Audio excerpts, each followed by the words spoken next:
Béni soit l'Éternel. Et vous asseoir. Vous allez bien, bien-aimés. Vous avez passé une bonne semaine. Dieu est bon, n'est-ce pas? Le Seigneur est vraiment merveilleux envers ses enfants. Et c'est vrai qu'il ne cesse de bénir ses enfants et de faire grâce. Et c'est vrai que Dieu nous permet de terminer cette année à parler de ce sujet. On ne sait pas, je ne sais pas, tu ne sais pas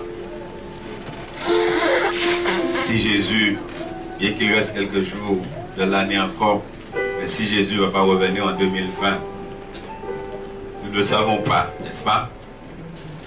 Mais une chose est sûre, c'est que nous devons être prêts à tout moment, à tout instant.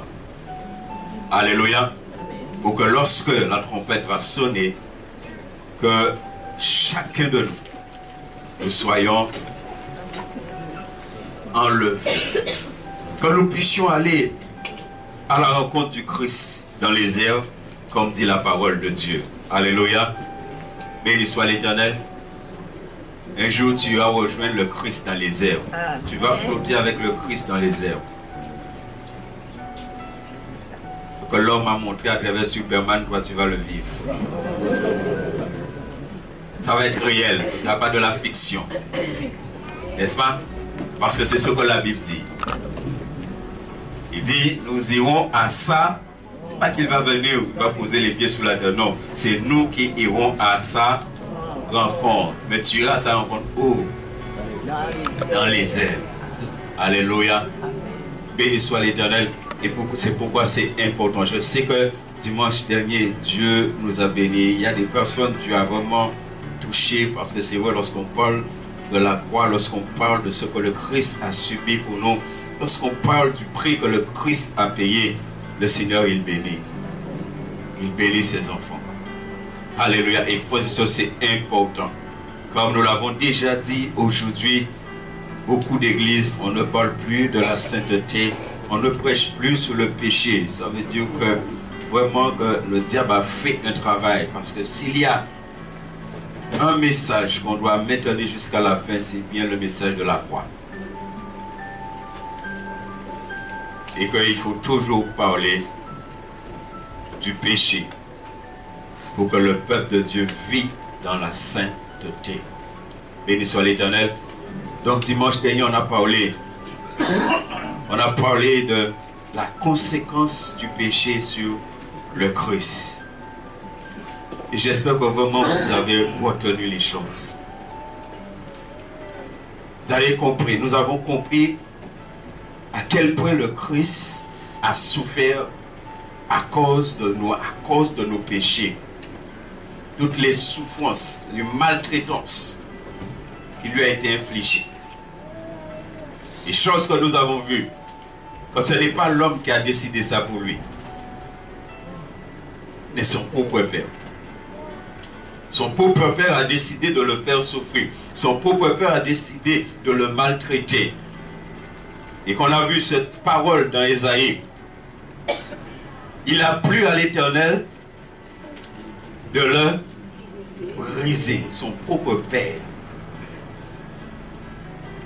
On a vu pourquoi son propre père va décider de cela. C'est simplement par amour pour toi et par amour pour moi. Bien-aimé, on ne doit jamais oublier cela. Et c'est pourquoi, lorsqu'on a compris cela, maintenant ça doit nous motiver encore plus. Et j'espère que c'est le cas pour chacun de nous. Parce que c'est le cas pour moi par la grâce de Dieu. Ça doit nous motiver encore plus à haïr le péché, à haïr le mal. Ça doit nous motiver encore plus à marcher dans la sainteté parce qu'on a compris que Jésus-Christ a souffert. Et lorsque nous donnons notre vie au Seigneur, nous entrons dans cette guerre, ce combat. Ce combat contre nous-mêmes, ce combat au-dedans de nous. Nous entrons dans un combat contre la chair et contre ce que la Bible appelle, que nous allons voir ce matin, le corps du péché. Le Saint-Esprit vient habiter dans un corps qui a été habitué à vivre dans le péché. Vous savez, lorsque quelqu'un est habitué à faire quelque chose, c'est pourquoi je l'ai dit, je vais répéter cette histoire que j'ai entendue, que c'est une histoire vraie. C'est quelqu'un qui avait un chien. Et il a attaché le chien quelque part, comme nous le faisons souvent. Et le chien est resté des années attaché, des années. Et un jour, cette personne décide de libérer le chien. Donc il enlève la corde. Et la personne s'en va, laisse le chien avec comme intention, il va voir le chien suivre, il va voir le chien. Et qu'est-ce que la personne va constater? Il va observer le chien. Le chien n'a jamais dépassé la limite que le chien avait lorsque le chien était attaché. C'est que le chien a été habitué à cette distance. Et même si son maître l'a libéré, le chien a continué à fonctionner comme si il était attaché. Et je trouve ça intéressant parce que si nous ne faisons pas attention, beaucoup d'enfants de Dieu sont comme ça. Tu étais habitué au péché, tu étais habitué à vivre dans le péché, tu donnes ta vie à Christ, mais tu continues à vivre comme si tu étais toujours esclave du péché, alors que tu es devenu esclave de quelqu'un d'autre. Et alors que Dieu t'a libéré. Mais c'est important, bien aimé, de comprendre pourquoi. Et aujourd'hui, par la grâce de Dieu, nous allons essayer de comprendre la conséquence du péché sur l'homme. Lorsque Adam va décider de manger le fruit, on a vu quand Adam a décidé de manger le fruit, c'est le fruit de la désobéissance. Adam a décidé de manger le péché. Ce qui veut dire qu'à ce moment-là, comme dit la Bible, le péché est entré parce qu'il l'a mangé. Le péché est entré dans l'homme. Et le péché non seulement dans l'homme, mais le péché est entré sur la terre. Une des premières choses que nous voyons, c'est dans Genèse chapitre 6, verset 3. Et que ce matin encore, l'Esprit de Dieu nous aide à comprendre. Et il faut que tu saches pourquoi. Toi et moi, on ne doit jamais baisser le bras dans le combat contre le péché. La Bible nous parle clairement de la nature terrestre, de la nature du péché. Et toi et moi, nous avons été revêtus de cette nature. Mais la Bible te dit que quand tu donnes ta vie à Christ, tu revêts une autre nature. Tu deviens participant d'une autre nature. Alléluia. Et c'est là que le combat commence. Il est dit que alors l'Éternel Dieu dit, l'Éternel Dieu dit, mon esprit. Et l'homme a péché pratiquement dans le commencement, on va dans le chapitre 2, 3. L'homme a péché, Adam a péché. Mais nous voyons ici que ce n'est que au chapitre 6, Dieu va déclarer, l'Éternel va déclarer, mon esprit ne restera pas à toujours dans l'homme. Ça veut dire jusqu'à maintenant là, l'esprit était là. L'esprit de Dieu était là. Et si vous lisez les versets qui précèdent, vous allez voir pourquoi, comment l'homme vraiment faisait que le mal. Et c'est pourquoi Dieu dit que mon esprit ne restera pas à toujours dans l'homme. Ce qui veut dire qu'il y a quelque chose qui va se passer pour que Dieu dise une telle chose. Mon esprit ne restera pas à toujours dans l'homme. Et pourquoi il dit cela? Il dit car l'homme est quoi? Et dimanche dernier, je vous ai dit comment, pour moi, à ce moment-là, l'homme est devenu, parce qu'il y a ce débat, il y a ce débat théologique parmi les théologiens. Effectivement, il y en a de ceux qui croient que l'homme est trichotomiste et d'autres qui croient que l'homme est dichotomiste, c'est-à-dire l'homme est en 3 parties ou l'homme est en 2 parties. Et que moi, de ce que j'ai compris, je crois que l'homme, Dieu a créé l'homme à son image, à sa ressemblance, ça veut dire que l'homme ne peut être qu'en 3 parties. Puisque Dieu, il est trine. Si Dieu est trine, c'est naturellement, si l'homme est à l'image et à la ressemblance, l'homme est trine aussi. Mais lorsque l'homme a péché, l'homme est devenu dichotomiste. C'est-à-dire l'homme est devenu corps et âme, parce que son esprit va mourir. Parce que Dieu va enlever son esprit dans l'homme. Mais il enlève son esprit. Pourquoi? Parce que l'homme est devenu cochère. Son esprit est mort. Maintenant, c'est son corps et son âme qui vit. Mais tandis là que l'homme est devenu cochère. Ça veut dire qu'il vit comme des animaux. Et c'est ce qu'on va voir, comment l'homme va fonctionner. Vous savez, c'est pourquoi c'est important de comprendre la parole de Dieu, c'est important de comprendre la Bible. Quand vous lisez toutes les lois que Dieu va donner depuis dans l'Ancien Testament, pourquoi depuis dans l'Ancien Testament, Dieu dit que l'homme ne peut pas avoir ce qu'on voit aujourd'hui et que maintenant, il y a même des pays qui ont voté des lois par rapport à ça. C'est important de comprendre les choses, qui ont voté des lois par rapport à ça. Depuis dans l'Ancien Testament, Dieu a dit que l'homme ne peut pas avoir de relation avec les animaux. Comment l'homme va arriver à un point à avoir des relations avec un bête? Un homme qui a couché avec mon chien, madame qui a couché avec mon chien. Et il y a des pays comme le Canada, il y a d'autres pays qui ont voté des lois que l'homme peut avoir des relations avec des animaux. Ils ont voté une loi. Avec des exceptions. Pas ni poisson à dents, pas ni moustique à dents, il y a des exceptions. L'homme, parce que c'est important de comprendre ça. On dit très facilement, oui, que l'homme est un pécheur. Mais il faut comprendre qu'est-ce qui s'est passé. Et que ça doit nous aider, nous aussi maintenant, en tant qu'enfants de Dieu, pour comprendre le combat qu'on doit mener pour jamais baisser les bras. Mon corps a été habitué au mal, au péché. Et ce n'est pas parce que l'Esprit de Dieu est en moi que mon corps ne va pas manifester des choses. L'homme est devenu, l'homme n'est que chair.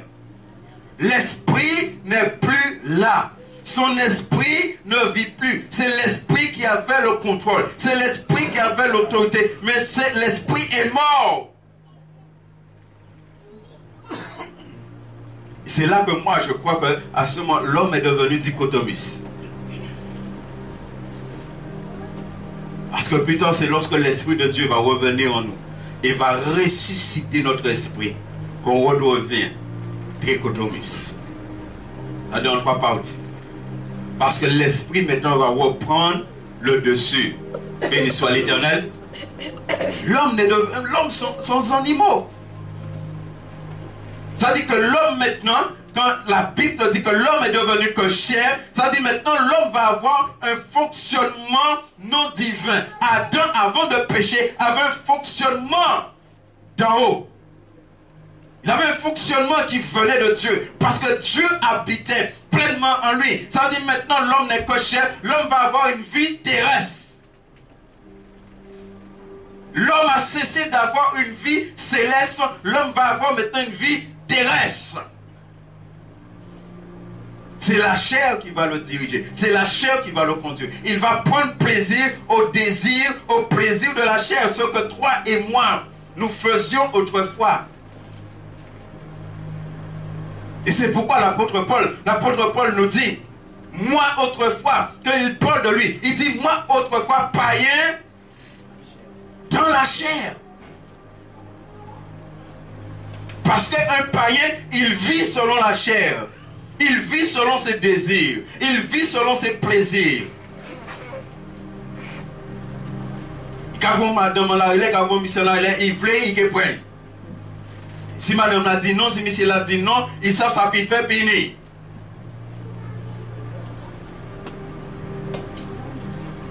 Et mais est-ce que nous comprenons encore ce matin? Qu'est-ce que l'homme est devenu à cause du péché? Il est que chair. Deuxième verset pour introduire notre sens, c'est dans Jérémie. On connaît ce verset, Jérémie 17, 9.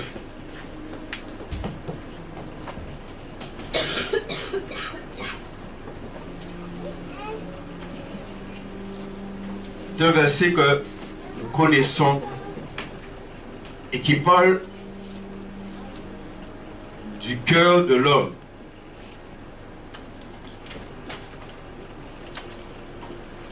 Jérémie 17, 9. Il dit que le cœur de l'homme est... Mais comment il est tortué? Il est tortué par... Vous connaissez ce que c'est qu'un cœur tortué? Hein? C'est un bouquet? Hein? Ah, un cœur tortueux. L'eau change quand même. Il y a beaucoup de changements. Hein? Et mauvais. Et non seulement est tortueux, mais il dit encore, et il est méchant. Il est méchant. Ça veut dire que il ne faut pas s'attendre à ce que cette personne-là manifeste rien de bon.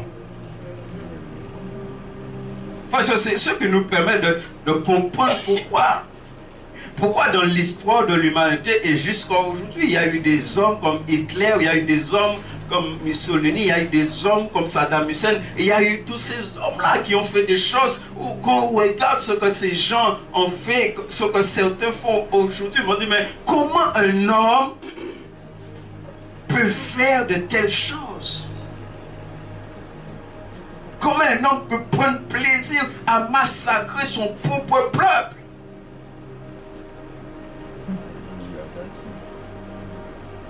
J'ai vu une émission que peut-être certains ont vu dans l'histoire, cette histoire qui s'est passée il y a des années.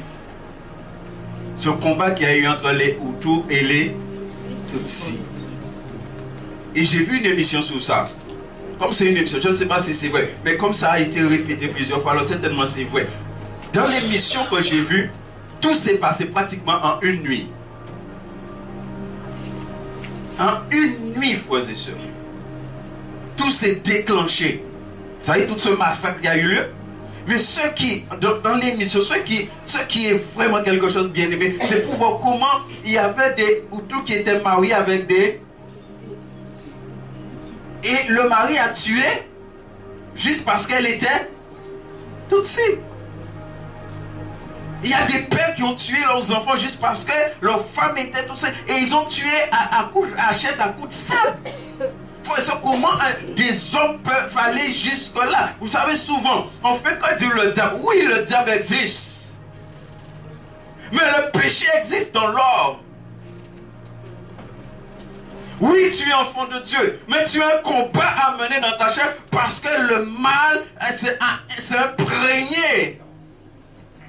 C'est pourquoi la Bible te dit, maintenant que tu as l'Esprit de Dieu, tu dois être rempli de l'Esprit à tout moment, à tout instant. Il dit que le cœur, ce qui gouverne tout l'être de l'homme, le cœur là est tortué par-dessus tout et il est méchant. Alléluia. Il est méchant. Et il dit, qui peut le connaître? Et c'est pourquoi je viens de vous relater cette histoire. Qui peut le connaître? Et certainement, les femmes qui étaient mariées avec lui, tout est quand le matin, en question, sont réveillées. Peut-être beaucoup a fait ça, il n'est avec madame, parce qu'il aimait madame, et laisse-moi les tuer. Laisse-moi les prendre ça et couper tes tailles. Comment, bien aimé, tu peux comprendre une telle chose? Un mari qui peut faire ça à sa femme.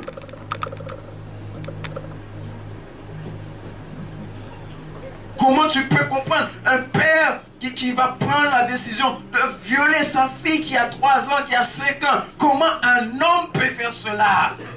Qui peut le connaître? Le cœur de l'homme. Et des fois, l'homme nous surprend. Même dans l'église. Puis nous frères là, puis nous c'est là, bien gentil. Vous comprenez gentil? Car il tout le temps. Ah, pas ni pas mon gentil qui ça. Mais il a fait un bon sorcier. Et ils sont l'église, hein?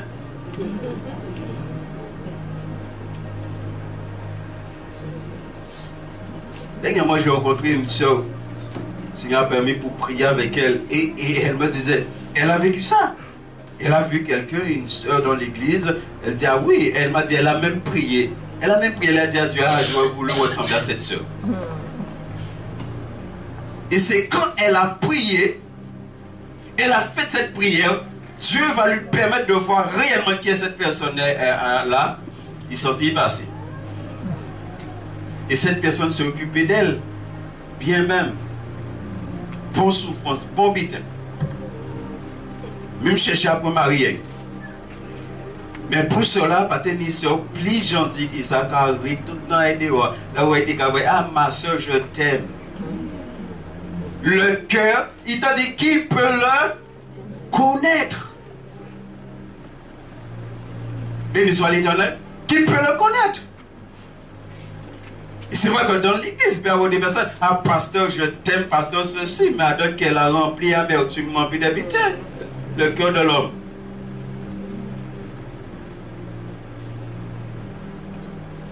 Je suis en train de vous dire là qu'il faut se méfier les uns des autres. Hein? C'est pas ce que dit la Bible. Mais si tu es dans ce cas-là, tu dois changer. Regardez ce que le péché a fait de l'homme. Quand tu considères qui était l'homme, un être divin, un chef-d'œuvre de Dieu, un homme qui a été capable de donner des noms à tous les animaux. Ce n'est pas Dieu qui a donné des noms à Adam pour donner aux animaux. Non, c'est Adam. Parce que Adam, on l'a vu, bien aimé. La Bible est claire. Dieu a créé l'homme de peu inférieur à lui. Bien aimé, la Bible dit, Dieu a créé l'homme de peu. De peu. Vous savez ce que ça veut dire de peu? Si on doit graduer ça, ça veut dire l'homme était à 90% comme Dieu. 90-95% comme Dieu. Parce que la Bible te dit de peu. Maintenant, regardez ce qu'il est devenu.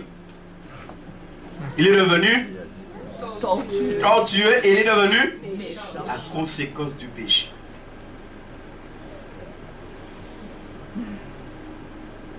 Et il y a des bien-aimés, il y a des enfants de Dieu. Si tu ne fais pas attention au péché, tu deviens méchant. Oui, ça existe dans l'église évangélique. Des chrétiens qui sont méchants, qui remplissent méchanceté, qui ont fait méchanceté, qui ont fait monde mal, qui ont fait famille à souffert, qui ont fait madame à souffert, mari à souffert, les enfants à souffert. Ça existe. Et on va dire aux chrétiens. À ce moment-là, tu dois savoir, c'est au niveau de son cœur. Jésus n'a pas encore bien aimé. C'est pourquoi Jérémie nous le dit. Jérémie et Ézéchiel nous dit que le cœur de Pierre, Dieu va le changer en cœur. Alléluia. Parce que c'est le cœur de Pierre là, méchant, tortueux, à cause du péché. Ça c'est la conséquence du péché. Romains chapitre 7 verset 12. Et nous prendrons aussi les versets 17 et 18. Romains 7, 12 et 7, 17 et 18. Regardez, allons voir ce que l'apôtre Paul est en train de dire. Bien aimé, on est en train de parler ce matin de la conséquence du péché sur l'homme. Et toi et moi, nous avons l'Esprit de Dieu, mais nous sommes toujours des hommes. C'est pourquoi nous devons faire attention.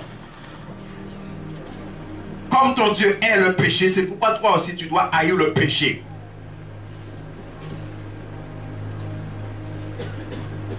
Béni soit l'Éternel. Excuse-moi, pas le verset 12, verset 14. L'apôtre Paul dit, nous savons en effet que la loi est spirituelle. Ce veut dire la loi vient d'en haut. La loi c'est une bonne chose. La loi vient de Dieu. Donc la loi est spirituelle. Mais moi, je suis charnel et regardez ce que Paul dit. Vendu au péché. C'est-à-dire l'homme a été vendu. Adam a...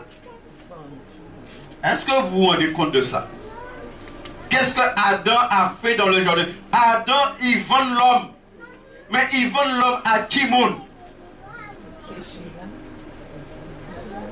C'est pourquoi on doit bénir Dieu.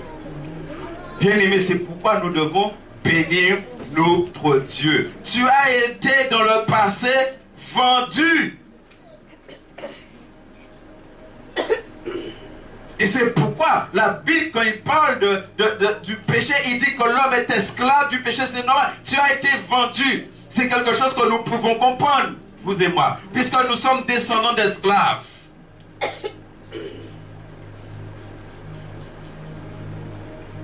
Nos grands-parents qui ont connu l'esclavage ont été vendus à des maîtres. Et parce qu'ils ont été vendus, ils sont devenus esclaves de ces maîtres-là. Et ces maîtres-là avaient tout droit sur eux. Ça veut dire que le péché avait tout droit sur toi. S'il n'y avait pas eu le péché, le diable n'aurait eu aucun droit sur toi. C'est parce qu'il y a eu le péché. C'est le péché qui a donné droit au diable. Et jusqu'à aujourd'hui, c'est comme ça. C'est le péché qui donne droit au diable. C'est-à-dire qu'un enfant de Dieu tombe dans le mal, qu'un enfant de Dieu tombe dans le péché, qu'un enfant de Dieu accepte, tolère le péché dans sa vie, cet enfant de Dieu accepte que le diable ait un droit sur lui. C'est pourquoi nous ne devons pas jouer avec le péché. C'est pourquoi regardez bien Éphésiens, ce que Éphésiens te dit. Éphésiens va lister toute liste de péchés et après Éphésiens va te dire ne donnez pas accès au diable. Mais avant cela, Éphésiens va lister toute une liste de péchés. Et surtout la colère. Il dit que le soleil ne se couche pas sous ta colère. Parce que l'on est dormi dans le diable, il garde là, il voit qu'on est là-dedans, il peut rentrer. Pendant que vous ne pas ronfler, il peut rentrer. Parce qu'il y a quelque chose qui est là qui lui permet d'entrer. Il dit que même moi je suis charnel, vendu au péché. L'apôtre Paul était conscient qu'il est quelqu'un qui a été vendu au péché. C'est pourquoi la dernière fois on a vu ce que le Christ a subi. Parce que maintenant tu vas être racheté. C'est pourquoi la Bible te parle de rachat. La Bible dit tu as été racheté. C'est normal. Il y a un qui vend vous, il y en a l'autre qui vient et qui... Béni soit l'Éternel. Bien-aimé, c'est pourquoi tu dois bénir ton Dieu. Tu dois bénir Dieu. Il y en a un qui t'a vendu. Et il y en a un deuxième qui va venir. Il y a un premier Adam qui t'a vendu au péché. Mais il y a un deuxième Adam qui va venir te racheter. Payer le prix. Le prix de sa vie. Il va payer ce prix-là pour toi. Béni soit l'Éternel. Versets 17 et 18.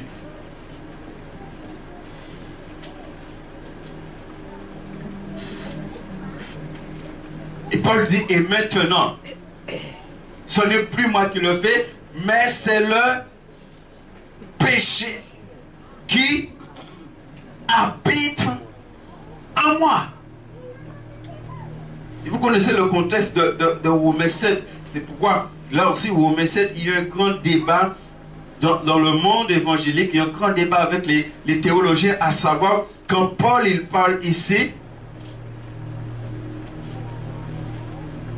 beaucoup disent que lorsqu'il parle ici, il parle de sa vie passée. Ça veut dire qu'il n'était pas enfant de Dieu. Et maintenant, il y a d'autres qui croient que c'est en tant que croyant quand même que Paul, il parle de cela. Il parle ici Romains 7.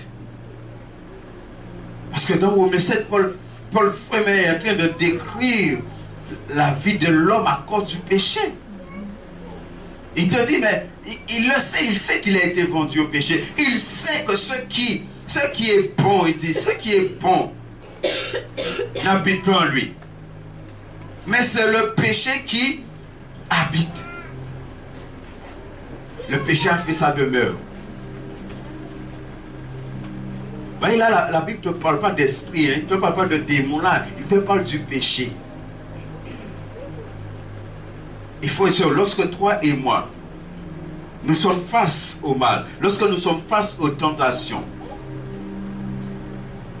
et si nous succombons à la tentation, alors nous sommes en train de permettre au péché de venir habiter en nous.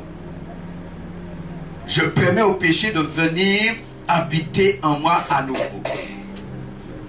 La maison a été lavée. La maison a été purifiée par le sang de Jésus. La maison a été sanctifiée. Bien aimé, c'est pourquoi nous devons.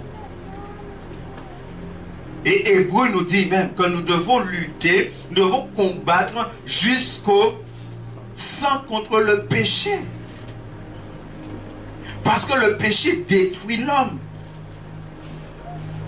Le péché amène des maladies. Le péché amène toutes sortes de choses dans la vie de l'homme.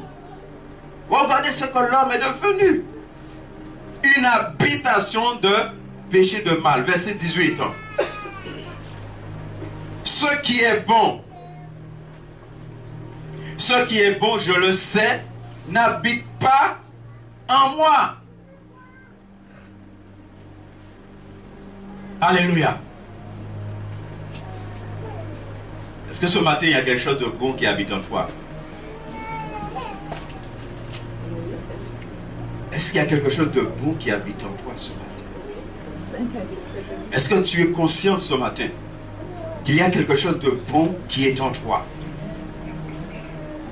Mais cette chose, ce qui est bon qui est en toi là, n'est pas compatible avec le péché. Paul dit, je le sais, ce qui est bon n'habite pas en moi, c'est-à-dire dans ma chair. Maintenant, quand nous allons dans Galates 2:20, qu'est-ce que Paul dit? Paul dit que j'ai été crucifié avec le Christ. Et si je vis, ce n'est plus moi qui vis, mais c'est le Christ qui vit en moi. Il dit, si je vis dans la chair, je vis par la foi au Fils de Dieu qui m'a aimé et qui s'est livré lui-même pour moi. Le même Paul qui a dit, c'est-à-dire dans ma chair, maintenant il dit qu'il vit dans la chair, mais il vit par la foi. Quand tu vis par la foi dans la chair, le péché ne peut pas être en toi. Parce que quand tu vis par la foi, tu vis dans la victoire. J'ai la volonté, mais non le pouvoir de faire le bien. Et c'est vrai que lorsque le Christ n'est pas en toi, tu peux avoir, il y a des personnes comme ça, tu peux avoir la volonté de faire le bien et pas le pouvoir, parce que le pouvoir vient de Dieu. Le pouvoir de faire le bien vient de Dieu. C'est pourquoi le Saint-Esprit, c'est une puissance en toi. La Bible nous dit clairement pourquoi les Juifs n'ont pas pu obéir à la loi. Parce qu'il dit que la chair a rendu la loi sans force. La loi n'avait pas de force même contre la chair. Pourquoi la loi n'avait pas de force contre la chair? Parce qu'il y a une puissance là qui était dans la chair qui fait que même si les Juifs avaient la loi, ils ne pouvaient pas obéir à la loi. Est-ce que nous pouvons obéir à la parole de Dieu aujourd'hui? Oui. Amen.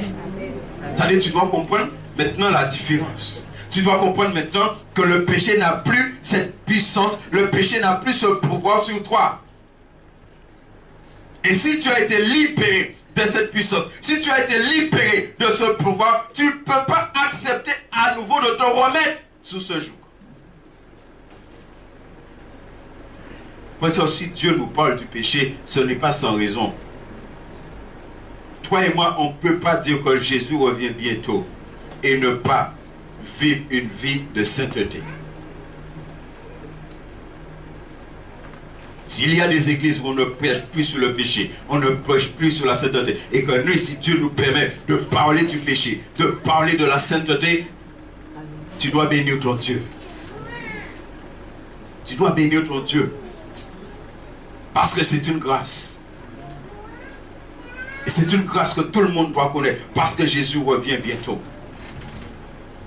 Est-ce que nous voyons la conséquence du péché sur l'homme? Son esprit s'est éteint. Ça, c'est la première des choses. Parce que Dieu a dit, le jour où tu en mangeras, le jour que tu vas pécher, tu mourras. Son esprit s'est éteint. Et quand l'esprit s'éteint, qu'est-ce qui se passe maintenant? Son âme et son corps maintenant va être habité, va être imprégné. Ça veut dire que l'homme, tout l'être de l'homme, on a personne de la déchéance. L'homme va connaître une déchéance. L'homme va tomber de haut. Dieu l'a mis en hauteur. Dieu l'a mis en autorité. Mais lorsque le péché va entrer en lui, il va tomber. C'est pourquoi on a vu que l'homme est redevenu poussière. Il était poussière au début. De cette poussière, Dieu va faire un être de gloire, un être d'autorité, un être de puissance, un être qui était appelé à dominer sur toutes choses sur la terre et dans le ciel. Mais lorsque le péché va entrer en lui, cet homme-là va tomber de haut. Il va devenir rien du tout. La poussière que le serpent va manger, va dévorer. Et jusqu'à aujourd'hui, c'est ce qui se passe. À cause du péché, le diable est en train de dévorer l'homme. C'est juste entre parenthèses de l'histoire de Moïse. Et ça m'a beaucoup interpellé quand j'ai lu cela. Et j'ai cherché à savoir, j'ai demandé à l'Esprit de Dieu de m'expliquer qu'est-ce qui se passe. Quand Moïse est mort, la Bible est claire. La Bible te dit que personne ne sait où Moïse a été enterré. C'est Dieu qui va enterrer Moïse. Mais la Bible te dit plus loin, qu'est-ce qui va se passer? Il te dit que Satan va venir réclamer le corps de Moïse. C'est-à-dire Satan savait là où Dieu a mis Moïse. Il vient réclamer le corps de Moïse. Et je me suis dit, mais pourquoi Satan vient réclamer le corps de Moïse jusqu'à ce que l'Esprit de Dieu m'explique? C'est parce que Moïse va pécher avant de mourir. Moïse a frappé le rocher. C'est-à-dire Moïse a commis un péché très grave. Et le Nouveau Testament nous dit que le rocher que Moïse a frappé, c'était Christ. Moïse a frappé Christ. Moïse a commis un acte de désobéissance comme Adam.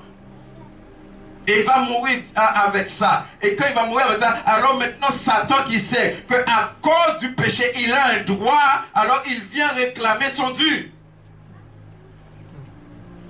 Est-ce que vous comprenez? C'est pourquoi les gens qui meurent sans Christ, ils vont en enfer avec le diable. Le diable a tout droit sur eux. Et c'est pourquoi, qu'est-ce que le diable il fait? Maintenant, dans l'histoire de l'humanité, qu'est-ce que le diable fait? Il a mis tout un système de toutes sortes de choses, de gadgets, d'affaires, de marabouts, de sorciers, de voyants, tout ça. Et lorsque les gens vont voir ces gens-là, les gens sont en train de se livrer et de livrer toute leur famille, leurs enfants, leurs femmes, toute leur maison au diable. Parce que le diable, c'est à ce moment-là, quand tu tombes là dans le péché, il a un droit maintenant sur tout le monde. Surtout lorsque c'est le père, le chef de famille qui fait ça. Il a un droit. Le péché donne droit. Une conséquence des péchés. Ça donne droit au diable de faire ce qu'il veut avec toi. C'est pourquoi un enfant de Dieu doit haïr le péché, haïr le mal. Satan avait un droit sur Moïse. Alors il vient réclamer le corps de Moïse. Il sait que Moïse a péché avant de mourir. Il sait qu'il a désobéi. Alors il vient réclamer son corps. Pour lui, le corps de Moïse lui appartient. Si Moïse n'avait pas fait ça, Satan n'aurait jamais été réclamé le corps. Pourquoi il n'a pas été réclamé le corps de Jésus?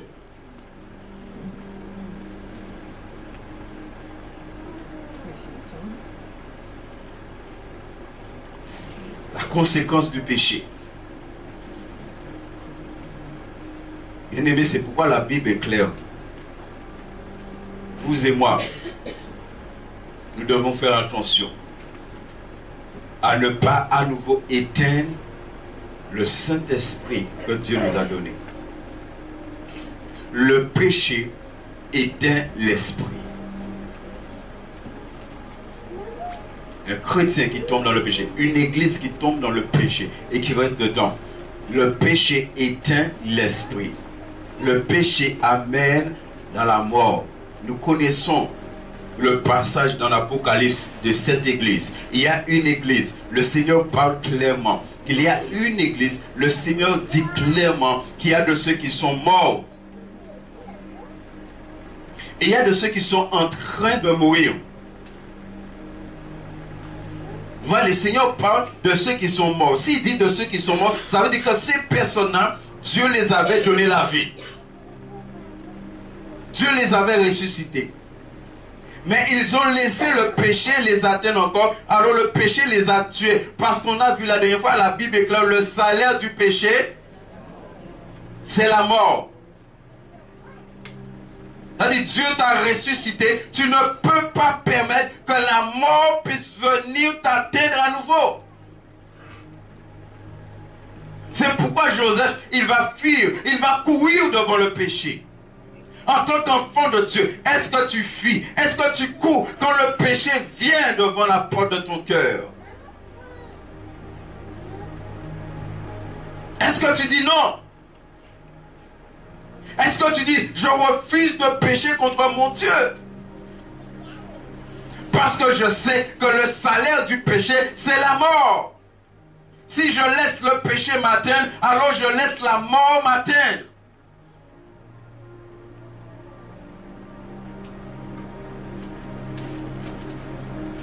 Nous connaissons le psaume 51.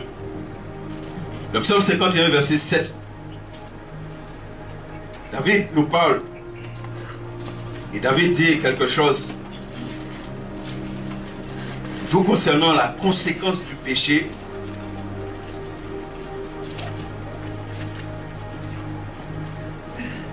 David dit ici, voici.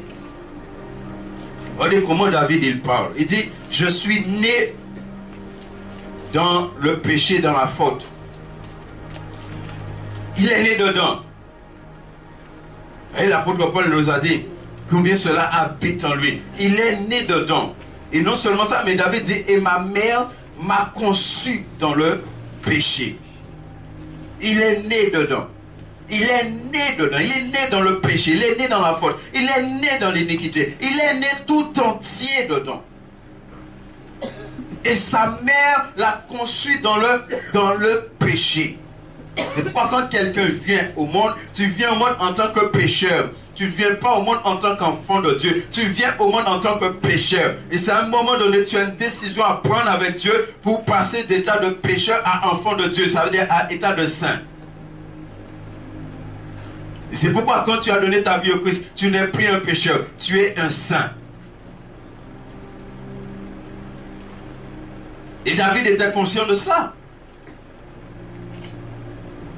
Et pourtant, cet homme qui parle ici, cet homme-là a reçu l'onction royale. C'était un roi. C'était un homme de Dieu, quelqu'un qui connaissait Dieu. Mais il s'est rendu compte de quelque chose. Comme toi et moi, frère, oui, nous avons l'Esprit de Dieu, mais nous nous rendons compte combien chaque jour, on doit lutter, combien chaque jour on doit être attentif, on doit faire attention parce que le mal est là, le péché est là. Le péché, la Bible nous dit clairement, nous sommes environnés du mal, du péché. Regardez, si toi et moi, nous ne prenons pas une décision claire vis-à-vis du péché, on va se laisser entraîner. Allons prendre quelques versets dans le psaume 32 toujours.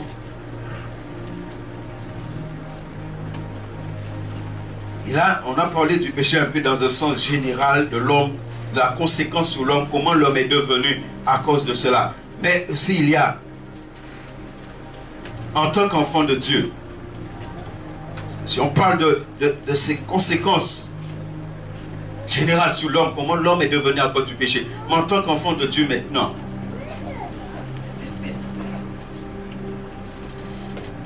des fois, on voit des enfants de Dieu qui souffrent, des fois qui connaissent des choses. Et que cela peut être simplement la conséquence du péché. Bien aimé, comme on a vu tout à l'heure là, que le cœur de l'homme est tortueux et méchant. Tu peux voir, un enfant de Dieu peut devenir méchant. Et puis quelquefois là, tu es là en train de combattre contre le diable, alors que simplement c'est parce que cette personne-là n'a pas encore pris une décision claire vis-à-vis du péché. Et l'histoire de David ici dans le psaume 32 est très parlant pour nous aujourd'hui. Psaume 32 verset 1. Nous verrons verset 1 à 4. Il est dit, heureux celui dont la transgression est enlevée, dont le péché est pardonné. Heureux l'homme à qui l'Éternel ne tient pas compte de sa faute, et dans l'esprit duquel il n'y a point de fraude. Pourquoi David, dans ce psaume, il commence ainsi? C'est que David va parler de quelque chose qu'il a vécu. Il va parler de quelque chose qu'il a vécu personnellement avec Dieu par rapport au péché. Il va nous donner un enseignement ici en tant qu'enfant de Dieu, parce que David est un roi choisi par Dieu. David, c'est un homme, Dieu dit, un homme selon son cœur. Mais cet homme selon le cœur de Dieu a fait aussi beaucoup de bêtises. Cet homme selon le cœur de Dieu. Ça est bien aimé. Des fois, pourquoi je dis il faut faire attention? Des fois, comment nous prions. Normalement, le fait simplement que l'Esprit de Dieu est en nous. Pas comme était dans David. Même Moïse, la Bible dit nous avons plus que. Tu ne peux pas prier aujourd'hui de dire à Dieu de faire de toi quelqu'un selon son cœur. Tu es déjà selon le cœur de Dieu. Amen. Gloire à Dieu. Amen. David n'avait pas ce que nous avons. Ça, je vous dis ça, je vous dis ça par expérience. Pas moi, je priais comme ça. Tu es déjà selon le cœur de Dieu. Maintenant, tu dois vivre comme quelqu'un qui est selon le cœur de Dieu. Parce que l'Esprit de Dieu vit en toi.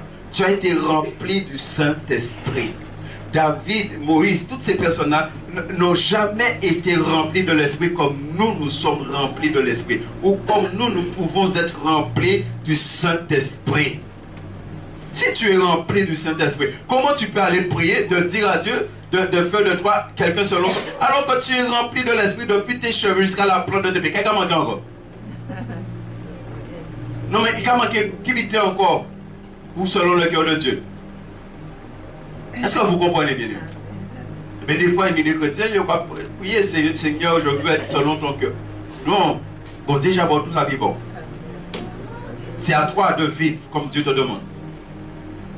Mais pourquoi David, il va commencer? Pourquoi David n'a pas commencé tout de suite le psaume en disant tant que je me suis tué? Non. Il est dans cette situation. Il a vécu cela. Mais David a vu, il a constaté quelque chose. Il a constaté que pour qu'en tant qu'enfant de Dieu, nous soyons heureux, il y a des choses que normalement qui ne doivent jamais arriver, qui lui étaient arrivées.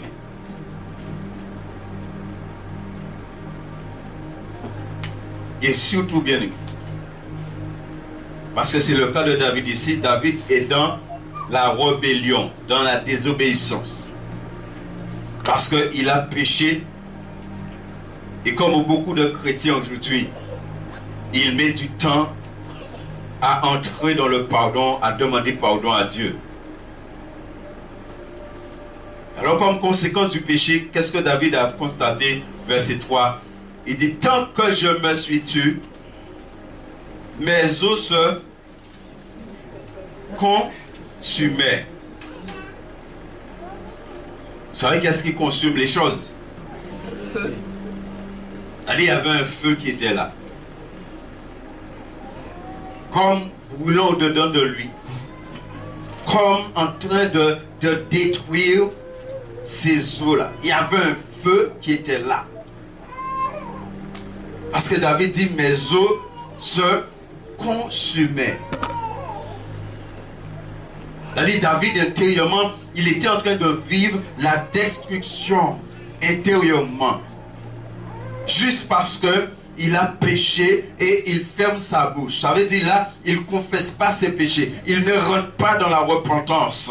Il ne demande pas pardon à Dieu.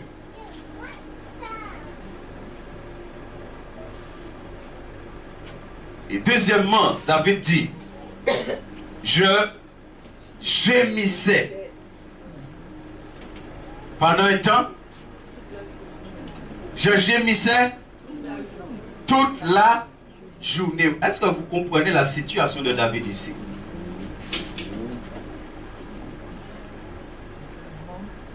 Mes os se consumaient.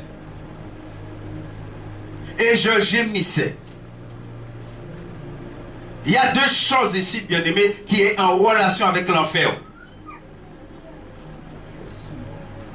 En enfer, les gens vont vivre ce que David parle là. Parce que l'enfer, c'est un feu.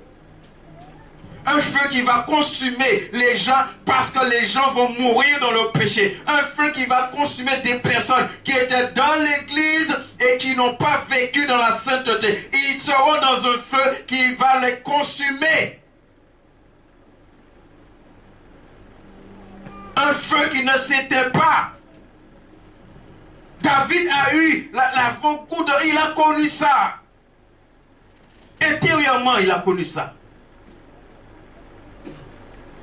Il a connu ce que c'est que gémir. Il dit, je gémissais toute la journée. Est-ce que les gens vont cesser de gémir en enfer? Qu'est-ce que l'homme riche, il dit? Il dit, je souffre cruellement. Il était en train de souffrir. Il était en train de gémir. Il était en train de pousser des cris à tout moment, à tout instant, bien-aimé. Moi, personnellement, quand il m'arrive de méditer sur ça, sur l'enfer, de dire que c'est éternellement, c'est pourquoi il y a même des évangéliques qui ont des problèmes avec l'enfer. Et de plus en plus aujourd'hui, il y a des évangéliques qui ont des problèmes avec l'enfer et qui disent clairement que c'est pas possible que Dieu va laisser des gens éternellement souffrir comme ça en enfer. Et moi j'ai toujours dit, je dirais tout le temps, c'est pas Dieu qui envoie personne en enfer. C'est lui qui a décidé là. Alors pas mélanger bon Dieu à l'habitation. Maintenant, béni soit l'Éternel. Si je me trompe, gloire à Dieu. Ça c'est bon Dieu, ça c'est affaires bon Dieu. Les affaires bon Dieu, c'est à bon Dieu. Moi, qui peut me dire ça, il va concerner moi.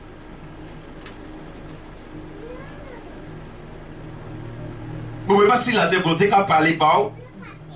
Bon Dieu qui a parlé bas. Ou peut pas dans l'église, bon Dieu qui a parlé bas. Il a dit ça pas bon. Il a dit mille là, ok. Bon Dieu qui a parlé bas. Ou moi adin quand même. Et là, vous moi adin. Ou qu'à attendre si bon Dieu pour je mettre fin à un biton, décidez vous-même.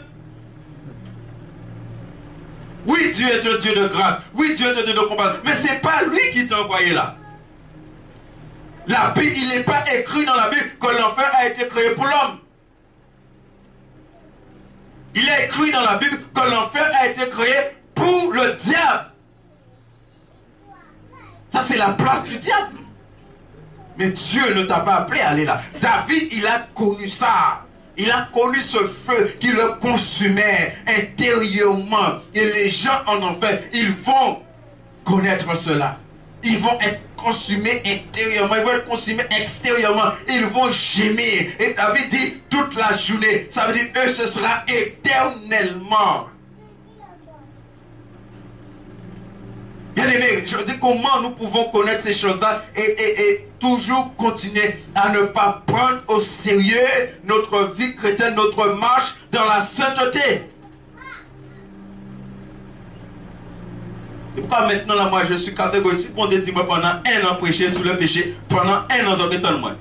Soit je last de moins là, j'aurais parti, ça c'est problème à ça. Mais moi, ça, en fait, la veille à monter. Et c'est ça qui m'a intéressé, moi. Parce que l'homme qui veut, c'est là, bon Dieu, qui dit, moi, as-tu fait son péché là? Son péché là, vous dites, bon Dieu, ben, on chance, ben, on fait grâce, on fait faveur, son péché là. Alors, on peut faire travailler, mon comme on dit, comment dire, moi. Et béni soit l'Éternel. Verset 4. Regardez ce que David dit. Car nuit et jour, ta main s'apesantissait sur moi. Bien-aimé, est-ce que tu es conscient que si tu laisses le mal, le péché t'atteindre, ce n'est pas avec l'homme que tu as affaire. Ce n'est pas avec le pasteur que tu as affaire. Des fois, il y a des chrétiens dans l'église, il y a des bien-aimés dans l'église. Des fois, volontairement, tombent dans le péché. Et puis, des fois, il y a Dieu. Et tu sais, il faut aller voir le pasteur. Moi, non. Mais, pas bon Dieu. Moi, j'ai déjà vécu ça plusieurs fois, hein, bien-aimé. Ah oui. Si tu lui dis, va voir le pasteur, il te dit non tout de suite. Pourquoi il dit non? Parce qu'il y a ça, c'est la question. Et si mon a dit non, c'est parce que mon a conscient pleinement qu'il y a un péché. David n'avait pas affaire à des hommes là. David dit qu'un jour et nuit, ta main, c'est pas la main du pasteur. C'est pas la main d'un serviteur dans l'église. C'est la main de Dieu qui était sur lui. Ma vigueur n'était plus que sécheresse.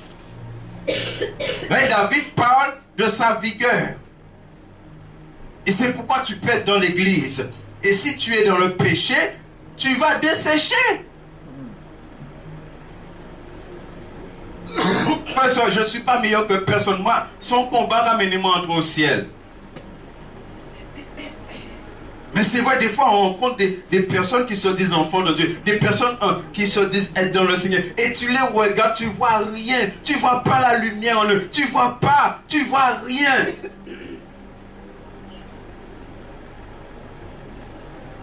David dit, ma vigueur n'était plus que sécheresse. Il a perdu quelque chose.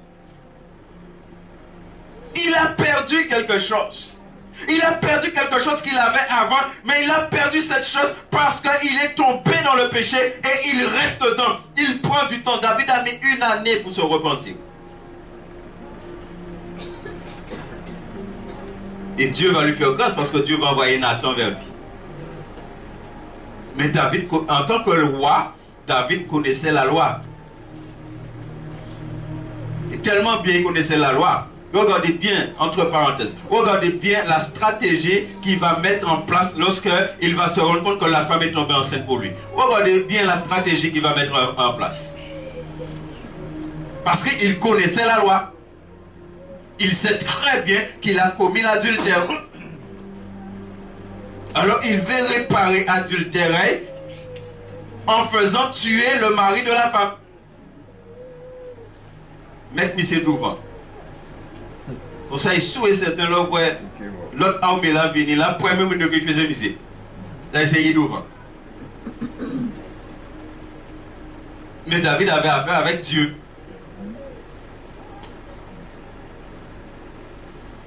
David va perdre quelque chose. Il va perdre sa vigueur. C'est pourquoi le péché peut amener amener l'extinction de l'Esprit de Dieu en toi. C'est ce que la Bible appelle éteindre le Saint-Esprit. Si le Saint-Esprit s'éteint, ça veut dire que tu n'as plus de vigueur. C'est le Saint-Esprit qui est notre vigueur. C'est le Saint-Esprit qui est notre force. C'est le Saint-Esprit qui est notre puissance. Mais si cette puissance-là, tu l'éteins en toi, qu'est-ce qui te reste? Dis-moi, qu'est-ce qui te reste? Et pourtant, beaucoup d'enfants de Dieu se trouvent dans cette situation et continuent à croire que voilà, ils vont au ciel. Mais si Jésus vient, et Jésus trouve que tu es quelqu'un à qui il a donné le Saint-Esprit, mais par le péché, tu as éteint le Saint-Esprit, comment Jésus va faire pour te prendre? Comment Jésus va faire? Comment tu iras à la rencontre de Jésus? On a vu ça la dernière fois. Le Saint va attirer les saints vers lui. Le Saint ne va pas attirer les pécheurs vers lui, les gens qui vivent dans le péché. Non, le Saint, quand le Saint va venir, quand il va quitter le ciel et va venir, il va attirer les saints vers lui.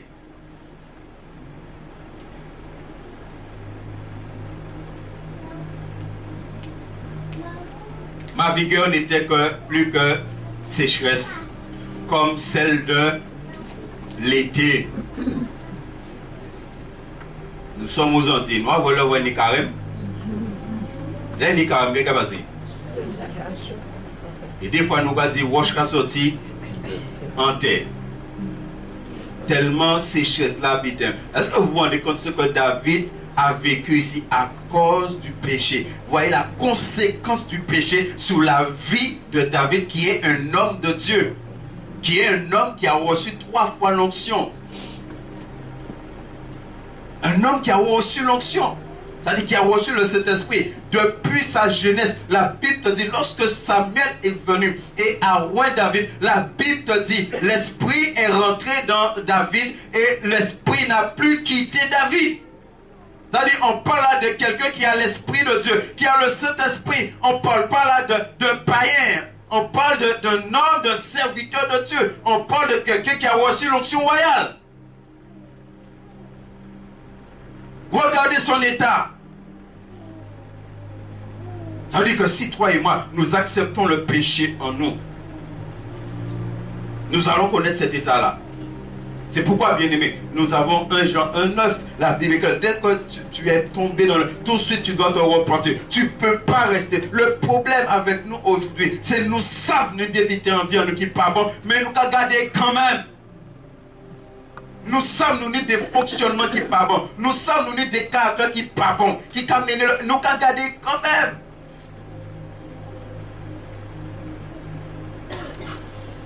Et on pense encore une fois, c'est en venant à l'église, en chantant, en dansant, c'est ça qui va te sauver. Non, bien aimé. Ça ne va pas sauver bon monde. Même l'onction que Dieu a mis sur ma vie, ce n'est pas ça qui va me sauver. Même l'onction que Dieu met sur ses enfants, sur ses serviteurs, ce n'est pas ce qui va les sauver. C'est pourquoi Jésus a dit, beaucoup vont manifester l'onction. Et Jésus va leur dire, je ne vous... Pourquoi? Vous qui commettez? On dit, ça c'est la conséquence du péché. Parce qu'il y en a qui se fient à l'onction. Et qui utilisent l'onction pour faire beaucoup de choses, pour commettre beaucoup de péchés. Moi, je demande à Dieu de me garder. Moi, je vous demande de prier pour moi, pour que Dieu me garde. Ce n'est pas l'onction qui sauve. C'est l'obéissance à la parole de Dieu qui sauve. Dieu m'a sauvé pour obéir à sa parole. Si Dieu me sauve et je n'obéis pas à la parole de Dieu, le salut que Dieu m'a donné, ça va me servir à rien. La Bible est claire. Sans la sanctification, c'est quoi la sanctification? C'est l'obéissance. La sanctification, c'est l'obéissance. Si tu obéis, tu marches dans la sainteté. Si tu n'obéis pas, tu ne marches pas dans la sainteté. Béni soit l'Éternel. Et pour conclure, dans le point de Romains 6,6.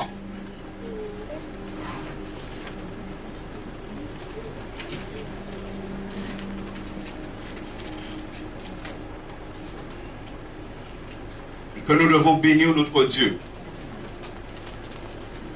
pour cela. C'est pourquoi, bien aimé, maintenant c'est possible pour nous. C'est possible. On a vu au début ce que l'homme est devenu. Selon la Genèse, ce que l'homme est devenu. Maintenant, il nous dit, sachant que notre vieil homme, l'homme du péché, ceux qui aimaient le mal, ceux qui aimaient le péché en nous. Parce que Adam s'est revêtu de cet homme-là. Dit, sachant que le vieil homme a été crucifié avec lui, avec le Christ, afin que, regardez bien aimé ce qui s'est passé. Et pourquoi maintenant, toi et moi, nous pouvons pleinement, par la grâce de Dieu, vivre dans la sainteté. Pourquoi toi et moi, nous pouvons pleinement, par la grâce de Dieu, mener un combat de victoire contre le péché. Nous pouvons être pleinement victorieux. Pourquoi toi et moi, nous pouvons ne pas être atteints par le péché. Quand je parle d'atteindre, ça veut dire laisser le péché habiter et demeurer en nous. Parce que la tentation est là, parce que la nature terrestre est là qu'on doit crucifier tous les jours. Ce que Colossiens 3:9 nous dit. Il dit afin que le corps du péché fût... Qu'est-ce que Jésus a détruit? Le corps du péché. Ce qu'on a vu dimanche dernier, qui est arrivé, que la conséquence du péché sur le Christ, et ce que le Christ va accomplir à la croix. Il te dit afin que le corps du péché soit détruit. C'est-à-dire Christ a détruit. C'est-à-dire si tu laisses maintenant Christ vivre pleinement en toi par l'esprit, tu dois savoir que le corps du péché a été détruit.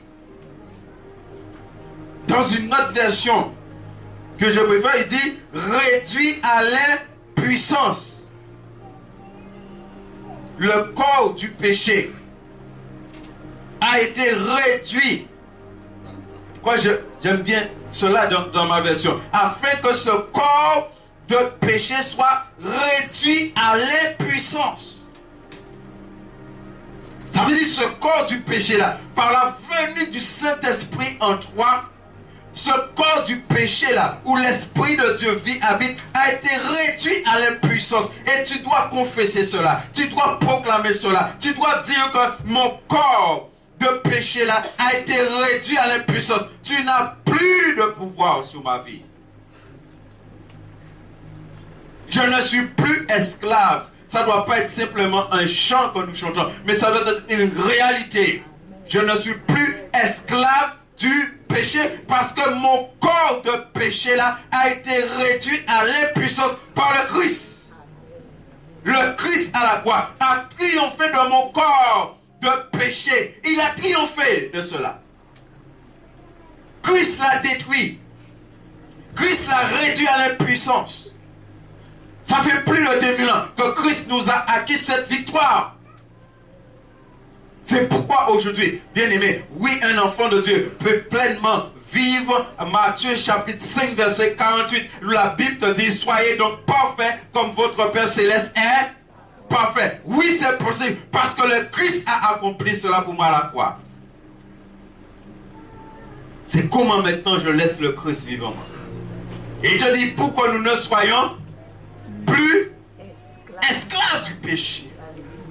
Et pourtant il y a des enfants de Dieu qui sont esclaves du péché. Ils sont esclaves de leur caractère méchant. Ils sont esclaves de la colère. Ils sont esclaves de l'irritation. Ils sont esclaves de l'énervement. Beaucoup d'enfants de Dieu sont esclaves de ces choses-là. Comment tu peux être esclave de ces choses-là alors que la Bible dit pour que nous ne soyons plus, pour que tu ne sois plus esclave du péché. Si tu es esclave, c'est parce que c'est toi qui l'as décidé. Je veux te dire ce matin, si tu es esclave, c'est parce que tu l'as décidé. Parce que tu as été racheté. Bien aimé, bibliquement encore, dans l'Ancien Testament, Dieu a mis des lois. Et surtout, il a mis une loi là par rapport à des esclaves. Normalement, au bout de 6 ans, la 7e année, le maître devait libérer l'esclave. Vous avez déjà lu ça? Mais la Bible te dit, si l'esclave maintenant décide de rester avec son maître, c'est-à-dire c'est l'esclave qui décidait de rester avec son maître. C'est lui qui décidait d'être toujours esclave du maître. Et je veux te dire ce matin, c'est toi qui décides d'être esclave du péché. C'est pas le péché qui décide. Avant de connaître Christ, le péché décidait pour toi. Est-ce que nous comprenons? Il faut comprendre la parole de Dieu. Avant de connaître Christ, le péché décidait pour toi que tu dois être son esclave. C'est le péché qui décidait, c'est pas toi. Mais quand tu connais Christ, quand tu acceptes Christ dans ta vie, c'est toi qui décides. C'est plus le péché qui décide pour toi. C'est toi qui décides à être esclave du péché. Le péché ne peut plus décider de faire de toi son esclave parce que Christ t'a racheté. Toi, tu décides d'être esclave du péché.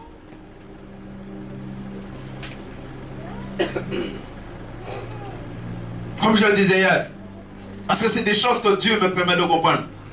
Je le disais hier à des bien-aimés. Si je passe dans la rue là, une femme passe tout nue devant moi. Et je couche avec cette femme. Alors je vais dire c'est parce que la femme était nue devant moi que j'ai couché avec elle. Non! C'est parce que j'ai décidé de le faire.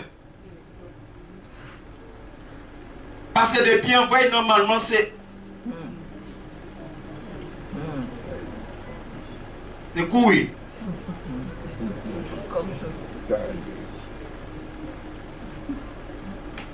C'est normal, bien aimé.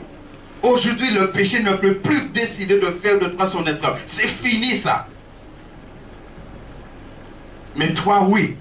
C'est pourquoi il y a des bien-aimés. On leur parle des fois. On leur parle, mais c'est toi qui décides de ne pas changer. Dieu t'a déjà changé. Et il y a beaucoup de choses, c'est à nous de décider. Ça, j'écoutais quelqu'un sur... Et ça m'a rappelé. Un jour, j'avais dit ça, mais j'étais jeune. Vous savez, quand vous êtes jeune en train de prêcher, des fois, tu dis des bonnes choses, mais pourquoi dire mal? Il n'y a pas de sorte, il n'est pas bon. Hein? Jean-Robert, il n'est pas bon. Et j'écoutais quelqu'un qui donnait un enseignement. Et la personne disait, oui, c'est vrai, il y a des chrétiens qui se convertissent. Ils ont converti, l'esprit a converti, mais bouche a pas converti. Et une des chrétiens qui a converti, mais corps n'a pas converti. C'est pourquoi on fait n'importe quoi avec bouche corps. C'est pourquoi les chrétiens, ils ont dit n'importe quoi avec bouche n'a pas converti. Fait bouche converti aussi.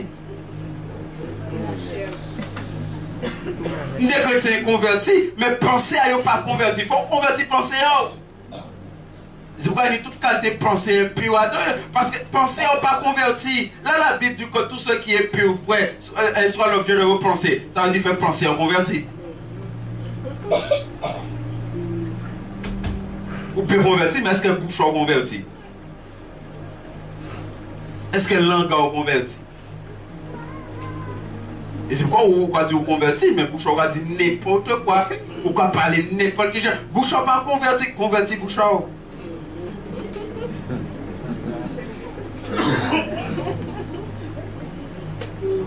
Béni soit l'Éternel. Mais de toute façon, vous n'avez pas le choix. La Bible dit que langue sont en feu. Et en plus, quand vous dites langue, c'est le monde de la GN. Alors, il vous est converti même. C'est le monde de la GN. Si vous convertissez parce que ça vous êtes un enfer. Et l'engagement, c'est le monde de la GN. Ça veut dire l'engagement vous êtes converti. Mais c'est pour ça en fait un mois option du l'un jour. En tenir en vie d'essayer. Mais on constate qu'il n'est pas bon.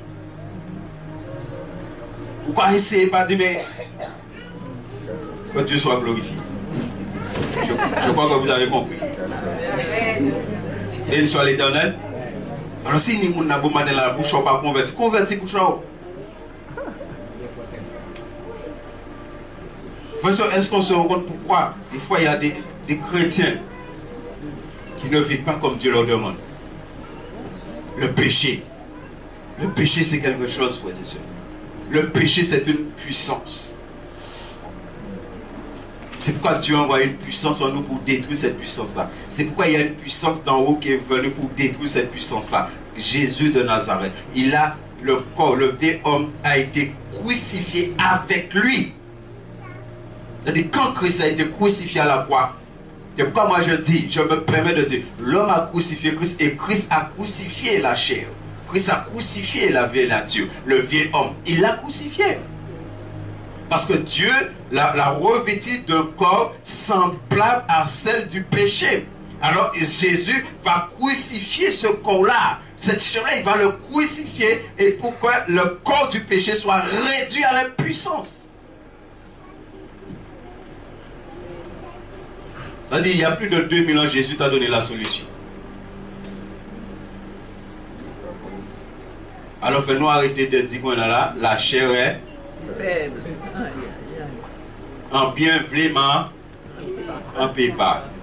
En quoi vous ne pouvez rien du tout. Ou bien m'éviter. Vous ne pouvez pas dire, vous ne payez pas, Jésus est mort. Jésus est mort, vous ne payez pas.